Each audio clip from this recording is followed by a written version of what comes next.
स्थापकाय च धर्मस्य सर्वधर्मस्वरूपिणे अवतारवरिष्ठाय रामकृष्णाय ते नमः।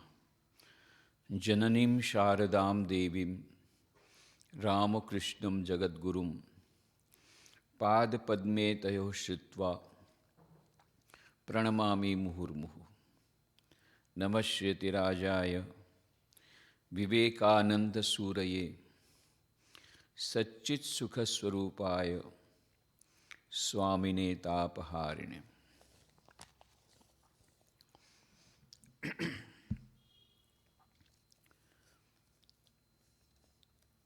गुजराती साहित्यकारों पर स्वामी विवेकानंद का प्रभाव, इस विषय पर हम लोग चर्चा कर रहे हैं। इसी श्रृंखला में आज हम चर्चा करेंगे सुप्रसिद्ध साहित्यकार, गुजराती साहित्यकार श्री कुमारपाल भाई देसाई। शायद ही कोई गुजरात में हो जो इनका नाम नहीं जानता हो। न केवल उन्होंने 125 से अधिक पुस्तकें लिखी हैं गुजराती, हिंदी, इंग्लिश में, परंतु कई समाचार पत्रों में इनकी कॉलम्स आती रहती हैं और इसीलिए पुस्तकें जो लिखते हैं उसके बाद में पुस्तकें कुछ प्रकाशित होने के कुछ समय बाद तो लेखक को बुला दिया जाता है। पर ये कॉलम के माध्यम से जो लोग कॉलम लिखते हैं मानो प्रत्येक सप्ताह उनकी अमिट छाप वाचकों पर पड़ती रहती है। इन्होंने तो न केवल एक ही समाचार पत्र, कई समाचार पत्रों में इनकी कॉलम आती रहती है और इसलिए आज 78 वर्ष की उम्र में भी वे गुजराती साहित्य पर छाए हुए हैं। 11 वर्ष की उम्र से उन्होंने लिखना शुरू किया। समझ जाइए, 11 वर्ष की उम्र में, और उनके रक्त में है ये लिखना, क्योंकि इनके जो पिताजी बाला भाई देसाई, जिनको जय भिक्खू के नाम से जानते हैं, जय भिक्खू का नाम किसने नहीं सुना होगा गुजरात में। जय भिक्खू के नाम से रोड भी है अहमदाबाद में।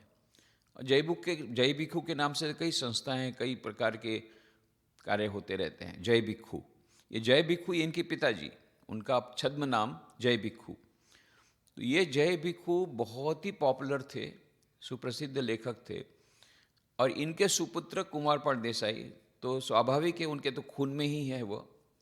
तो 11 वर्ष की उम्र में उन्होंने लिखना शुरू किया। जगमग पत्रिका बच्चों के लिए बहुत ही वह अत्यंत सुप्रसिद्ध वह पत्रिका थी। अभी तो आजकल कई समाचार पत्रों में जो सप्लीमेंट आती है, बहुत अच्छी अच्छी सप्लीमेंट आती है। उस समय तो ये जगमग जो पत्रिका है गुजरात समाचार का जो सप्लीमेंट वीकली, उसका हमारा मोनोपोली था। जगमग को ही हम जानते थे उस समय। हम जब बचपन में जब पढ़ते थे तो जगमग के लिए हम लोग प्रतीक्षा करते थे, कब जगमग का नेक्स्ट इशू आएगा और उसकी कहानियाँ पढ़ने को मिलेगी। अड़ुक्यो दड़ुक्यो, इतनी सुंदर सुंदर कहानियाँ उसमें रहती थी। तो ये जगमग पत्रिका हमारे लिए बहुत फेवरेट, सभी बच्चों के लिए फेवरेट थी। और ये जगमग पत्रिका में लिखना उन्होंने शुरू किया कुमारपाल भाई देसाई ने मात्र 11 वर्ष की उम्र में। आप समझ सकते हैं। फिर 22 साल की उम्र में तो उन्होंने स्वामी विवेकानंद पर लिखना शुरू किया। तो ये अत्यंत सुप्रसिद्ध साहित्यकार श्री कुमारपाल भाई देसाई, इनका जन्म हुआ था 30 अगस्त 1942 को 1942 में रामपुर नाम के गांव में, बोटाद जिले में, बोटाद में। और वैसे उनका, उन लोगों का पैतृक जो परिवार का जो मूल गांव है, मूल स्थान है, वो है सायला, पर जन्म हुआ उनका बोटाद में। न केवल वे लेखक हैं पर वे आलोचक भी हैं, क्रिटिक भी है, और जैसा कहा कॉलमनिस्ट, बहुत ही सुप्रसिद्ध कॉलमनिस्ट, ट्रांसलेटर। सारे विश्व में कितने सारे ग्रंथों का उन्होंने ट्रांसलेशन किया है, विश्व के कई ग्रंथों का। और सारे विश्व में कहीं भी जैन कॉन्फ्रेंस होती है तो उनकी बिना अधूरी रहती है। सारे विश्व का वे प्रवास करते रहते हैं। इनका एजुकेशन हुआ गुजरात यूनिवर्सिटी में, एमए हुआ 1965 में और डॉक्टरेट पीएचडी भी हुआ 1980 में, वहीं गुजरात यूनिवर्सिटी से ही। कई अवार्ड उनको मिले हैं। ये पद्मश्री अवार्ड उनको मिला 2004 में, तत्कालीन राष्ट्रपति डॉक्टर एपीजे अब्दुल कलाम के हाथों से उनको वो पद्मश्री का अवार्ड मिला। 2015 में रंजीत राम सुवर्ण चंद्रक, जिसकी बात हमने कहा कि it is considered one of the most prestigious awards in Gujarati literature, और 2009 में साहित्य गौरव अवार्ड मिला। उसके पहले 2001 में उनको मिला था धनजी कांजी गांधी गोल्ड मेडल सुवर्ण चंद्र, और अभी 2015 में एक बहुत प्रेस्टिजियस अवार्ड उनको मिला। विश्व गुजराती समाज ने वह अवार्ड उनको दिया, गुजरात प्रतिभा अवार्ड। ये गुजरात के मुख्यमंत्री श्री विजय भाई रूपाणी के द्वारा उनको ये अवार्ड मिला। विश्व गुजराती समाज ने उनका इस प्रकार से सम्मान किया। तो काफ़ी वे सम्मानित व्यक्ति हैं, सारे विश्व में जाने माने हैं, न केवल गुजरात में। 38 साल का जो उनका कैरियर, बहुत ही ब्रिलियंट कैरियर रहा, एजुकेशनल कैरियर। शिक्षा के क्षेत्र में भी उनका बहुत प्रदान है। वे डीन रहे फैकल्टी ऑफ आर्ट्स के 2 वर्षों तक गुजरात यूनिवर्सिटी में, डायरेक्टर रहे स्कूल ऑफ लैंग्वेजेस के 2003 में। 20 से अधिक विद्यार्थियों को उन्होंने पीएचडी दिलाया है, खुद तो पीएचडी है ही, 20 से अधिक विद्यार्थियों को उन्होंने पीएचडी दिलाया है उनके अंडर में, उनके गाइडेंस में। 20 से अधिक विद्यार्थियों को गोल्ड मेडल, ये पीएचडी मिला है। प्रेस गुजरात साहित्य सभा के और गुजराती साहित्य परिषद, ये दोनों के वे अध्यक्ष रह चुके हैं। गुजरात विद्या सभा और गुजरात साहित्य एकेडमी, इन दोनों के वे वाइस प्रेसिडेंट रह चुके हैं। इंस्टीट्यूट ऑफ जैनोलॉजी इंडिया, इनके ये मैनेजिंग ट्रस्टी है, ये पूरा का पूरा भार ये संभालते हैं। और ये इंस्टीट्यूट ऑफ जैनोलॉजी में, जैनोलॉजी के द्वारा बहुत सारा काम हो रहा है, न केवल जैन धर्म के बारे में, कंपैरेटिव रिलीजियंस में, सब में बहुत ही अभिनव उनका प्रदान है इंस्टीट्यूट ऑफ जैनोलॉजी के द्वारा। और उन्होंने जैन विश्वकोश भी प्रकाशित किया उसके बाद में, और ये डायरेक्टर भी हैं गुजराती विश्वकोश ट्रस्ट के। ये एक अभिनव संस्था है जिसके वे डायरेक्टर हैं, पूरा का भार उन्हीं के ऊपर है। गुजराती विश्वकोश ट्रस्ट, एनसाइक्लोपीडिया, गुजराती एनसाइक्लोपीडिया से संबंधित यह जो विश्वकोश ट्रस्ट, उसके द्वारा कई उनके कार्य होते हैं। और ये साहित्य की भी बहुत सेवा कर रही है ये संस्था, उसके अलावा साहित्यकारों की भी सेवा कर रही है। कुछ रिसर्च वर्क भी बहुत सुंदर हो रहा है। कई नए अभिनव प्रोजेक्ट्स इस गुजराती विश्वकोश ट्रस्ट के माध्यम से हो रहे हैं, और नियमित रूप से व्याख्यान होते हैं। उसमें कई बार जाने का मौका मिला उनके आमंत्रण पर। और 5, जैसा मैंने बताया, 5 वीकली कॉलम्स वो लिखते हैं। ये एक तो है ईट अने इमारत, दूसरा है जाकड़ बन्यू मोती, પાંદડું અને પિરામિડ, આકાશની ઓળખ, પરિજાતનો પરિસंवाद। इस प्रकार से ये कॉलम लिखते हैं। और ये जो कॉलम है ईट अने इमारत, ईट अने इमारत, ईट माने ब्रिक, इमारत माने बिल्डिंग। तो वो जो कॉलम है, वो कॉलम स्टार्ट हुई थी, उनके पिताजी ने शुरू की थी वो कॉलम लिखना, उसमें शुरू किया था जय भिक्खू जी ने 1953 में। तो जब तक उनका निधन नहीं हो गया 1969 में, 1953 से लेकर 1969 तक, 1953 to 1969, इतने दीर्घ वर्षों तक नियमित रूप से जय भिक्खू ईट और इमारत, इसमें प्रत्येक सप्ताह में इस कॉलम में लिखते रहे। और ये कॉलम अभी भी कंटिन्यू है, बीच में कोई ब्रेक नहीं आया। उसके बाद में कुमारपाल भाई देसाई ने संभाल लिया, और आज भी प्रति सप्ताह ईट अने इमारत में बहुत उसमें अत्यंत विचारोत्तेजक बहुत सारी बातें रहती हैं, कई महत्वपूर्ण मुद्दों पर वे चर्चा करते हैं। बहुत ही फेमस है वो कॉलम, तो आप समझ जाइए, this is a unique example in the history of journalism that a father and a son have been continuously writing a column for 67 years. 67 साल से पिता और पुत्र मिलकर के एक कॉलम लिख रहे हैं, वो भी गुजरात समाचार, अत्यंत एक सुप्रसिद्ध समाचार पत्र में अत्यंत सुप्रसिद्ध वह कॉलम उसमें लिख रहे हैं। तो आप समझ सकते हैं कि किस प्रकार का उनका यह प्रदान है साहित्य में। और जैसा मैंने कहा 125 से अधिक उनकी किताबें हैं, इंग्लिश, हिंदी, गुजराती में, और जिसमें कि कुछ किताबों का नाम, केवल कुछ किताबों, सबसे पहले उनकी जो किताब उन्होंने लिखी 22 साल की उम्र में, वो है वतन तारा रतन। वतन तारा रतन, उसमें ब्रेवरी से लगे हुए कुछ पात्रों की चर्चा जिसमें है, उसमें स्वामी विवेकानंद को भी उन्होंने लिया है।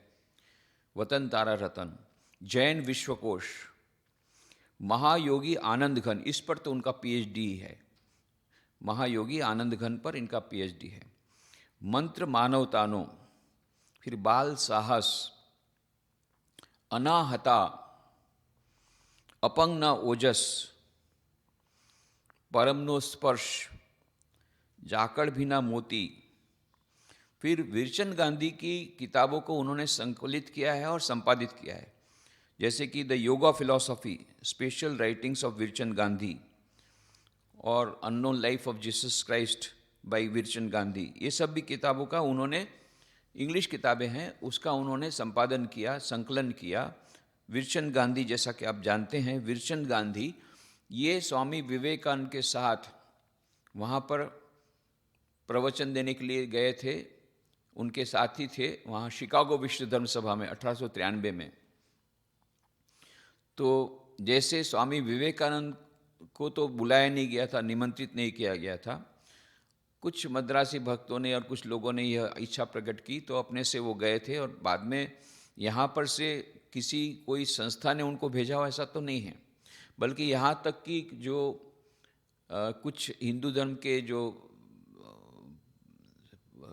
मुख्य लोग थे पांडिचेरी में, उन लोगों ने तो कदापि न, आप बिल्कुल नहीं जा सकते, समुद्र यात्रा करना निषिद्ध है, यह करके उनको जाने नहीं दिया था, जाने ही नहीं दिया, ऐसा बोला था कि आप नहीं जा सकते हैं। फिर बाद में स्वामी विवेकानंद ने कहा कि नहीं, मैं जाऊंगा। फिर हमारे भारत के भगवान ने उनको भेजा बाद में, ये अलग बात है, पर उस समय तो उनको ना बोल दिया। तो किसी संस्था ने उनको भेजा नहीं था, क्योंकि हिंदू धर्म के प्रतिनिधियों को भेजना वो एक असंभव सी बात है, क्योंकि हिंदू धर्म में लिखा हुआ है, ऐसा वो लोग कहते थे कि समुद्र यात्रा करना निषिद्ध है। ये उनका लॉजिक था कि आप हिंदू ही नहीं रहेंगे तो हिंदू धर्म पर बोलेंगे कैसे। पर स्वामी जी ने कहा मैं जाऊंगा, और वो गए। फिर किस प्रकार से, कितनी कठिनाइयों के बाद, और उनको तो पास तो कोई रिकमेंडेशन लेटर नहीं था, किसी संस्था की ओर से नहीं गए थे। ये तो एक अद्भुत एक संयोग था, संयोग ही बोल सकते हैं, क्योंकि न तो उन्होंने प्लानिंग किया था, न वे प्रोफेसर जॉन हेनरी राइट को जानते थे, हार्वर्ड यूनिवर्सिटी के प्रोफेसर को। ये तो पैसा बचाने के लिए, क्योंकि शिकागो में होटल का चार्ज बहुत अधिक था, उन्होंने सुना बॉस्टन में शायद कुछ खर्च कम होता है, इसलिए बॉस्टन गए। फिर वो बॉस्टन जाते समय उनको याद आया, अरे जब वैंकूवर से शिकागो आते समय ट्रेन में मुलाकात हुई थी मिसेस सैनबॉर्न से, तो मिस कैट सैनबॉर्न से, तो उन्होंने कहा था स्वामी जी मेरे घर में आप आइएगा, मैं मुझे आतिथ्य सत्कार का मौका दीजिएगा। ये उनको याद आया, तो टेलीग्राम दिया, और टेलीग्राम का उत्तर आने के पहले तो उनके घर पहुंच गए कि चलो फ्री लॉजिंग बोर्डिंग मिलता है। हाँ, ये भी अपना, उनको दोनों विन विन सिचुएशन। इनको एक आदमी मिल गया, उसको गाड़ी में बैठा के सारे गांव में घुमाते थे, देखो एक what A curio I have brought from India. हाँ, एक भारत से एक विशेष प्रकार का एक व्यक्ति आया है, देखो, और विचित्र ड्रेस, और बाकी लोगों को मज़ा मिलता था, स्वामी जी को सब सहन करना पड़ता था, क्योंकि फ्री लॉजिंग बोर्डिंग मिल रहा है, पैसा तो है नहीं। तो ये बात अलग है। उस समय कैट सैनबॉर्न क्या गए थे, वो कैट सैनबॉर्न समुद्र के किनारे गई थी, वो समर वेकेशन में जाने की वो सब होता था, तो वो समर जो समुद्र किनारे की उनकी विला थी, वहाँ पर उनको ले गई थी, और वहाँ पर पास की विला में जॉन हेनरी राइट आए थे उस समर वेकेशन के लिए। और ये जॉन हेनरी राइट ने उनके साथ बातचीत हुई, ये अद्भुत संयोग। और फिर ये एकदम प्रभावित हो गए John Henry Wright, Harvard University के प्रोफेसर। उन्होंने कहा, Swami you ought to go to the parliament of world religion, तो आपको तो पार्लियामेंट वर्ल्ड रिलीजन में आपको प्रवचन देना चाहिए। स्वामी जी ने कहा, भैया मैं आया तो उसी के लिए, पर यहाँ आकर के पता पड़ा कि वो तो उनको क्रीडेंशियल्स चाहिए। फिर प्रोफेसर जॉन हेनरी राइट ने कहा, Swami to ask credentials from you is like asking the sun to right what right it is to shine on the earth, कि आपके पास से परिचय पत्र मांगना इतना ही बेहुदा है जैसे कोई सूर्य से पूछे कि उसे चमकने का क्या अधिकार है। फिर उन्होंने स्वयं ने रिकमेंडेशन लेटर लिखा। चेयरमैन थे जो हेनरी बैरोज, जो parliament of worlds parliament religion के चेयरमैन थे, उनकी जान पहचान थे। उनको पत्र में लिखा, here is a man who is more learned than all our professors put together. कहते मैं ऐसे एक व्यक्ति को भेज रहा हूँ पार्लियामेंट ऑफ वर्ल्ड रिलीजन में स्पीकर के हिसाब से, जिसकी विद्वता हमारे सभी प्रोफेसर की विद्वता से ज़्यादा अधिक है। फिर उनको पार्लियामेंट ऑफ वर्ल्ड रिलीजन में बोलने को मिला, और किस प्रकार से पहले ही प्रवचन में मात्र 5 मिनट का प्रवचन था, उसमें 2 मिनट तो ताली बजाने में गए, 3 मिनट में कैसे उन्होंने तहलका मचा दिया और कैसे पूरे विश्व में वैश्विक विश्व के इतिहास में एक अमिट छाप छोड़ दी, ये सब तो हम लोग मानते हैं। उसी के साथ साथ इधर वीरचंद गांधी ये भी गए थे।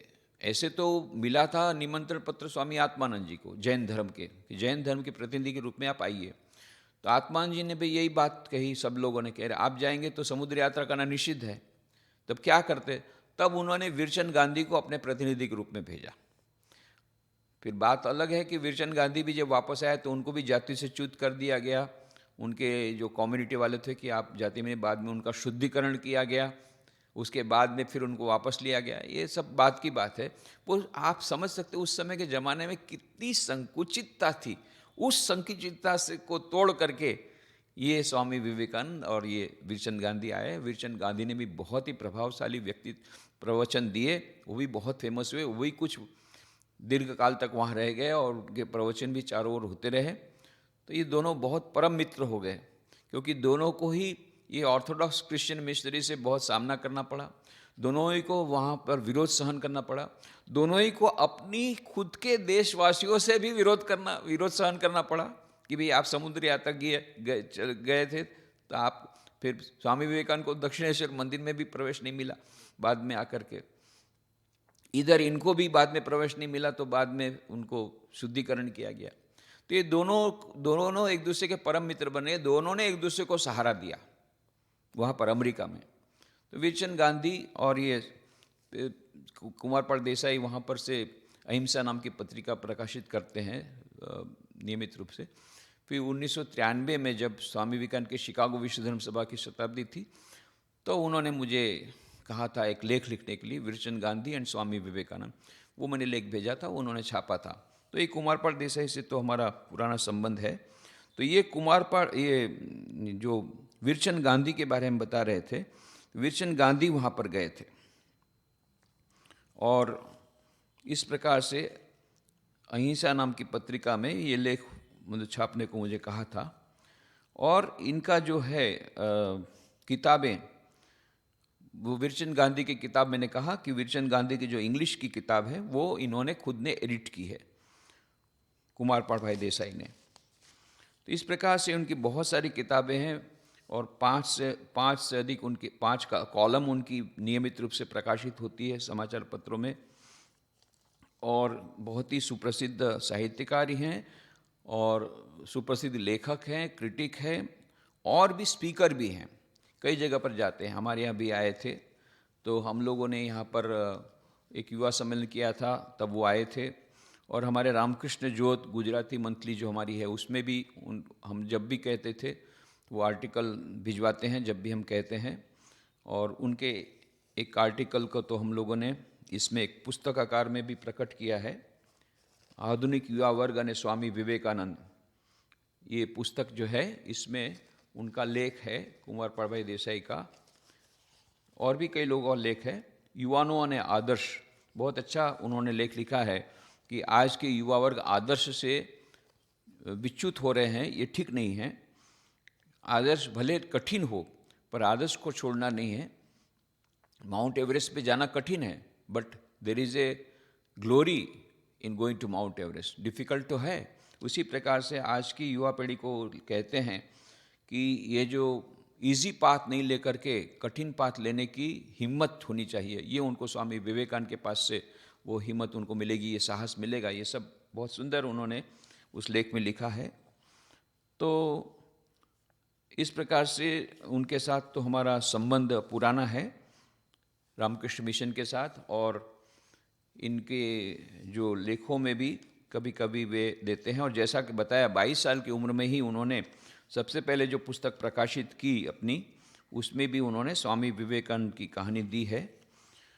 फिर मैंने उनको कहा था कि आप ही मुझे एक लिख करके भेजिए कि रामकृष्ण देव और स्वामी विवेकानंद का आप पर क्या प्रभाव है। बहुत सी सुंदर उन्होंने लेख मुझे भेजा है, उसका कुछ ही पोर्शन हम लोग देखते हैं। कहते हैं, સૌથી પહેલું આકર્ષણ થયું स्वामी रामकृष्ण परमहंसની दृष्टांत कथाओं। सबसे पहले मुझे रामकृष्ण देव के बारे में जो पढ़ा हूँ मैंने, वो है उनकी दृष्टांत कथाओं की किताब। वो गुजराती में हमने प्रकाशित की है। श्री रामकृष्ण देव की दृष्टांत कथाओं का एक संग्रह हमने प्रकाशित किया। वो मैंने उनको गिफ्ट दिया था जब मुझे उन्होंने बुलाया था विश्वकोश ट्रस्ट में एक प्रवचन के लिए। तो मैंने कुछ किताबें दी थी, उसमें ये किताब भी उनको दी थी। ये उनको बहुत अच्छी लगी, और उन्हें पढ़ने के बाद उसके बारे में उन्होंने कॉलम में भी लिखा है, समाचार पत्र में भी लिखा है कि कितने सुंदर, अत्यंत सरल भाषा में सुंदर कहानियों के द्वारा कितना महान उपदेश श्री रामकृष्ण देव देते थे। इसका उदाहरण देते हुए उन्होंने उनको कोट किया है। आ दृष्टांत कथाओं द्वारा कथानो आनंद तो मळ्यो, परंतु સાથોસાથ एक कथा द्वारा एमणे आपेलो उपदेश અને आध्यात्मिक संदेश सविशेष स्पर्शी गयो।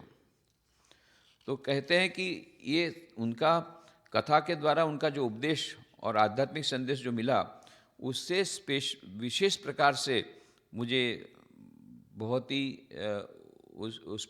मुझ पर असर पड़ी उनकी।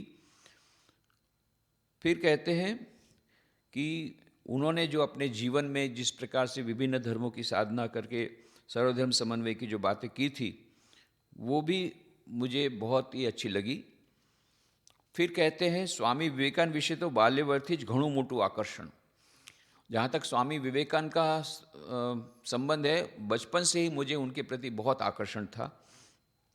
मारू આજથી 56 वर्ष पूर्वे प्रकट થયેલું सर्वप्रथम पुस्तक वतन तारा रतनमा स्वामी विवेकानंद निडरताનો प्रसंग લખ્યો હતો, અને ત્યારથી स्वामी विवेकानंदના जीवन અને संदेशનો अभ्यास करतो રહ્યો।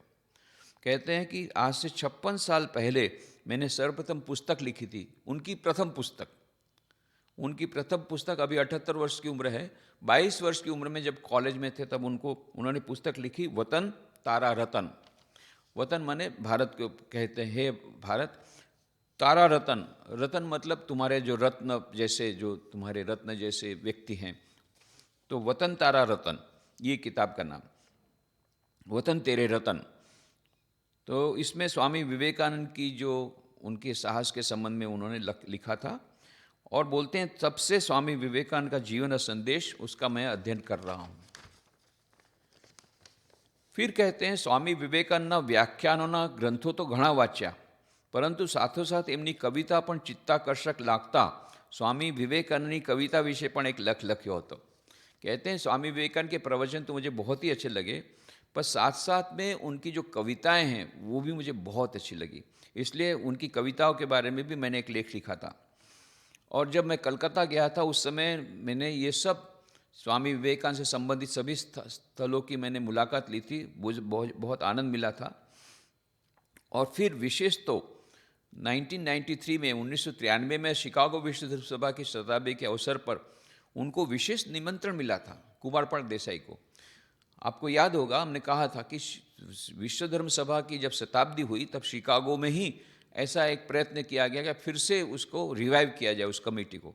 तो उस कमेटी को रिवाइव करके सबसे पहली पार्लियामेंट वर्ल्ड रिलीजन शिकागो में ही हुई, और उसमें विभिन्न धर्मों के प्रतिनिधियों को बुलाया गया। करीब 8000 प्रतिनिधि आए थे। उसमें कुछ कुछ लोगों को तो प्रवचन देने के लिए बुलाया गया। तो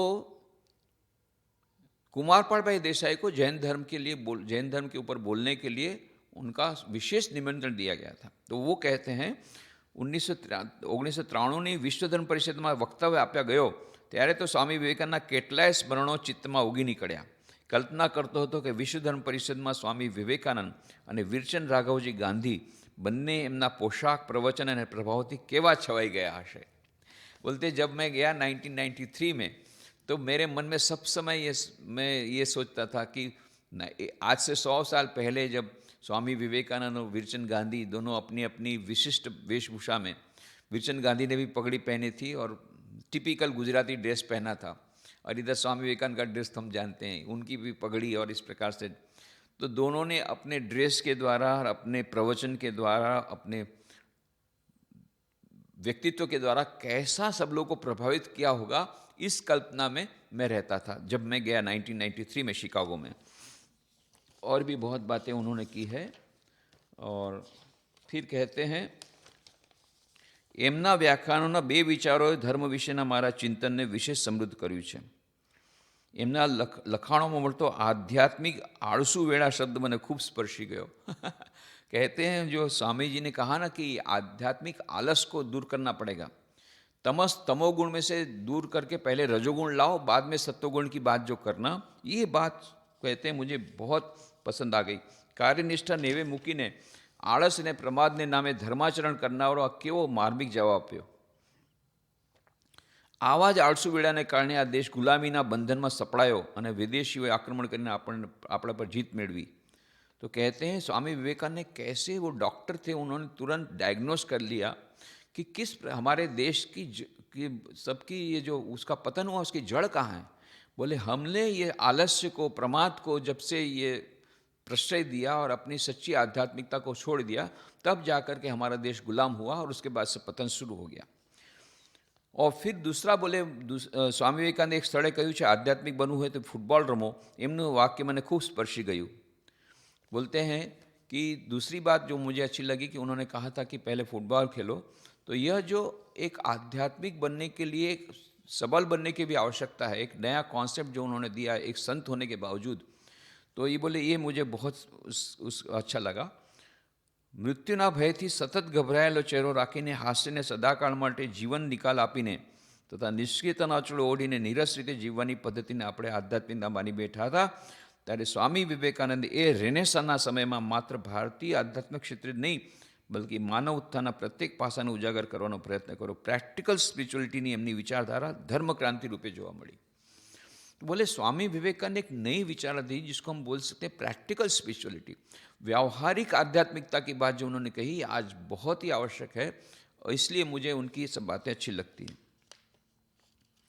उन्होंने कहा है कि स्वामी विवेकानंदनी भावधारानो अविरत अनुभव तो प्रबुद्ध भारत और श्री रामकृष्ण जो जेवा स्वामिको द्वारा थतो रह्यो. बोले मुझे न केवल किताबों के द्वारा पर इन मैगजीन्स के द्वारा भी मुझे सब समय रामकृष्ण विवेकानंद भावधारा का करने का मौका मिलता रहा है.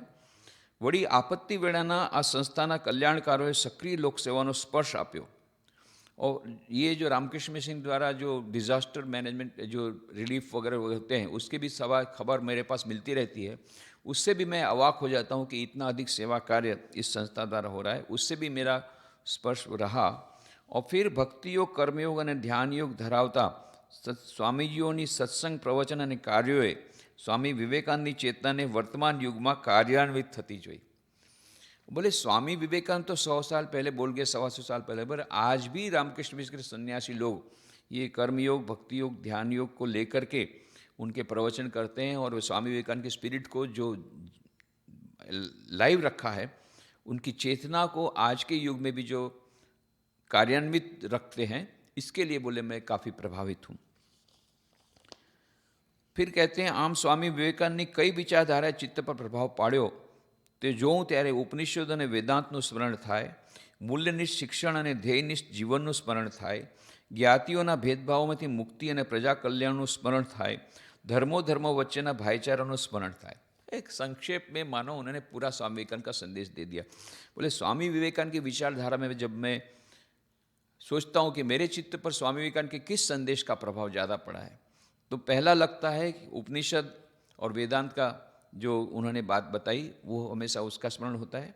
फिर मूल्यनिष्ठ शिक्षा की जो उन्होंने बात कही बार बार, what we want is man making education, character building education, ये जो बातें ये मुझे जिन में आती है। ध्येयनिष्ठ जीवनનું સ્મરણ થાય कि ये जो जीवन का एक ध्येय होना चाहिए, each soul is potentially divine, the goal of life is to manifest this divinity within by controlling nature external internal.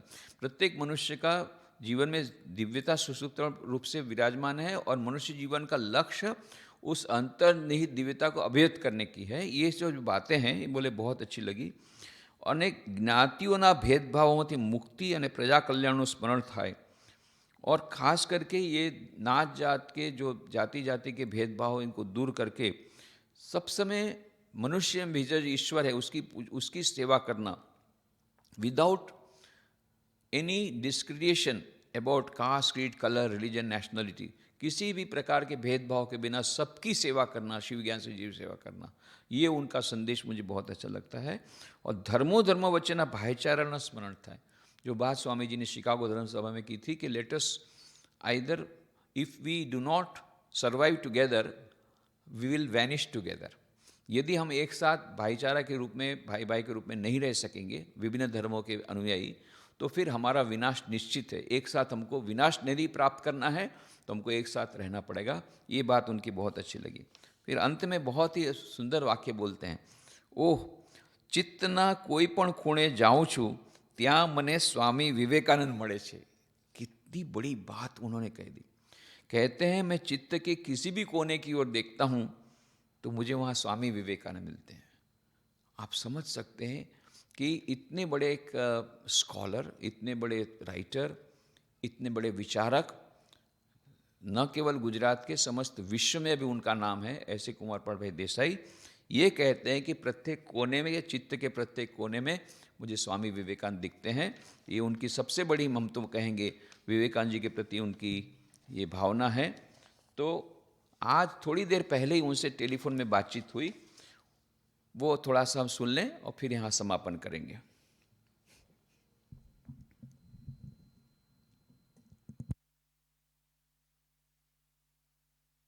Hello hello Kunwarpal હાજી ભાઈ, પ્રણામ પ્રણામ હાજી કેમ છો?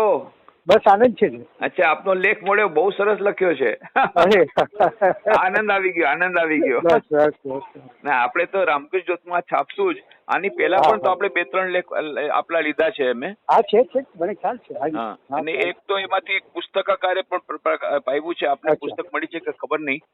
ના, આ- હા, આધુનિક હા, યુવા વર્ગ અચ્છા. અને સ્વામી વિવેકાનંદમાં એક લેખ આપણો લીધો છે આપણે. અચ્છા અચ્છા ઓહો ના હા, એ હું પુસ્તક વાંચી શકું. મોકલાવી દઈશ. ભલે અને ભલે આપનો અમારે વધારે ને વધારે સહકાર જોશે હવે. અરે છે જ ને.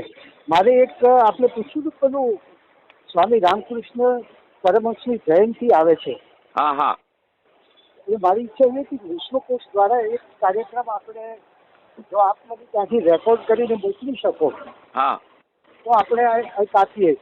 ચોક્કસ ચોક્કસ હું મોકલીશ. હા હા, હું મને તમારે થોડુંક વહેલું મોકલવું પડે સાહેબ. ના ના, ચોક્કસ મોકલાવું. ગુજરાતીમાં મોકલાવું કે હિન્દીમાં? હા ના ગુજરાતીમાં ગુજરાતીમાં. પણ મને એકાદ અઠવાડિયામાં મળે તો સારું. હા, કેટલી મિનિટનું? 40 મિનિટ. 40 મિનિટ. આપણે વિષય શું રાખશું? વિષય રામકૃષ્ણ વર્તમાન સમાજ અને રામકૃષ્ણ પરમહંસ, બરાબર છે. અથવા આજના સમાજને રામકૃષ્ણ પરમહંસનો સંદેશ. બસ બસ, આપણે પ્રાસંગિકતા લઈએ. વર્તમાન હા. સમયમાં શ્રી રામકૃષ્ણ દેવના સંદેશની પ્રાસંગિકતા, એવું કંઈક લઈએ. બસ વર્તમાન સમયમાં શ્રી રામકૃષ્ણ પરમહંસના સંદેશની પ્રાસંગિકતા. બહુ સરસ. બરાબર બહુ છે. સરસ. હા 40 મિનિટ. હા, 40 મિનિટનું લઈ અને હું મોકલાવું આપને એક અઠવાડિયામાં. બસ ભલે ચોક્કસ. બરાબર ને? હા. હાજી. અને આમાં ખૂબ આપણે જે બીજું આપણે આપણી સાથે મેં જે વિચાર કર્યો કે આપણે અહીંયા રાજકોટમાં આપણે એક યુવા સંમેલન કર્યું, એમાં પણ આપ આવ્યા હતા મારા ખ્યાલથી. હા મને યાદ છે. આવે તો હા, ચોક્કસ આવે. આવ્યા તો પછી અમારે હા. બીજી 2-3 વાર પણ આપને બોલાવવાની ઈચ્છા હતી, પણ ગમે તે હા, કારણ આપ સલા વ્યસ્તતા ન થઈ શક્યું. પછી લાસ્ટ ટાઈમ તો આપણું સ્વાસ્થ્ય પણ સારું નહોતું. હા પણ નથી. હવે આ બધું કોરોનાનું પતે પછી એકવાર આપણે આપને બોલાવવા છે પાછા. ના ખાલી આવીશ આપણે મળવા. હા, ચોક્કસ. એકવાર એ કરવું છે અને હાજી. આપણે આપણો જે છે સંબંધ તો જાળવી જ રાખશું, ના ના છે વધારે જ આપણું કરશું. ચોક્કસ, અને ચોક્કસ. મને તો આપનું ઇન્ટરનેટમાંથી મને આપનું મળી ગયું છે. બાકી હા, એટલા હા. બધા કઈ વાંધો એવોર્ડ નહીં. મળ્યા છે પદ્મશ્રી હા. સિવાયના પણ, એ બધું મને અરે, ખબર ઠીક નહોતી છે. આટલું બધું. અરે કઈ વાંધો નહીં. અને લગભગ Thank you. 125 પુસ્તકો, એ પણ એક ચડિયાતા પુસ્તકો લખ્યા હા, છે. હા, આ હાજી, બધું હાજી. આજે હું બોલવાનો છું, આજે મારું અરે. લેક્ચર છે હમણાં. અચ્છા અચ્છા, અને હાજી, હાજી. આમાં આપના લેખમાંથી પણ હું થોડુંક કહીશ અને આપના હા હા, વિશે જેમ પણ થોડું આપની. કહીશ. હા, એટલે આપની અનુકૂળતા. આવી રીતે ચોક્કસ. કરું છું. આધુનિક યુવા આપણે હા હા ગુજરાતના સાહિત્યકારો પર પ્રભાવમાં હા, અને આજે હું મને એની બોલવાનો પછી છું. પેલી મોકલજો, એટલે ક્યારેક આપણે અહીંથી પણ વિશ્વકોશમાંથી એ પ્રસારિત કરીશું ભવિષ્ય. હા હા, હું મોકલાવીશ ને. અને આ છે ને યુટ્યુબમાં પડ્યું જ હોય છે. બસ યુટ્યુબની તો વાંધો નહીં. લિંક હા, તો પણ એ આપી તો દઈશ. કરી દેજો. હા, યુટ્યુબની લિંક પણ આપી દઈશ. અને હાજી. આમાં આપે જે છેલ્લું વાક્ય કીધું છે એ જબરદસ્ત છે. ચિત્તના હા. કોઈ પણ ખૂણે જોઉં છું ત્યાં મને વિવેકાનંદ મળે યસ, છે. યસ. ના, પણ એ વાસ્તવિકતા છે, સાચી વાત છે. હા? ના, એ આપનું જે હાજી, આપનું જે લાગણી છે હા, એ હાજી, ખરેખર સ્વામી વિવેકાનંદ વિશે હાજી. મને ખબર નહોતી કે ના આપનું ના પણ ના આપની લાગણી છે. ના ને ના ચોક્કસ. ખૂબ આનંદ આવ્યો આ આર્ટિકલ વાંચીને. હાજી, અને હાજી, હાજી. આપણે બીજું એક આપણે એ હતું કે રામકૃષ્ણ દેવની પહેલી પુસ્તક તો આપણે દૃષ્ટાંત કથાઓ જ વાંચી ને સૌથી હા, પહેલું. મેં એક જ વાંચ્યું છે. હા હા. અને હા, સ્વામી વિવેકાનંદનું તો બાળપણથી જ આપ વાંચતા હતા પુસ્તકો. હા, બહુ એમના વિશે વાર્તાઓ લખી. હા, વાર્તાઓ લખી છે, બરાબર. હા, મારી પહેલા પુસ્તકમાં એમની વાર્તા છે. તો પહેલું પુસ્તક જે છે એમાં જ એમને આપણી વાર્તા આપી છે, હા એ હા બરાબર હા છે. હા. વતન અને તારા એ રતનમાં. હા, અને એ લગભગ 22 વર્ષે કે એવું પહેલું પુસ્તક બહાર પડ્યું, 22-23 વર્ષે ત્યારે આ લખ્યું. ક્યારે હા, બહાર પડ્યું? લગભગ 22મા વર્ષની ઉંમરે લખેલું. 22 ઓ, આપની ઉંમર ત્યારે માત્ર 22 વર્ષ. હા હા, હા કોલેજમાં ભણતો હતો ત્યારે. હા, હા બરાબર બરાબર.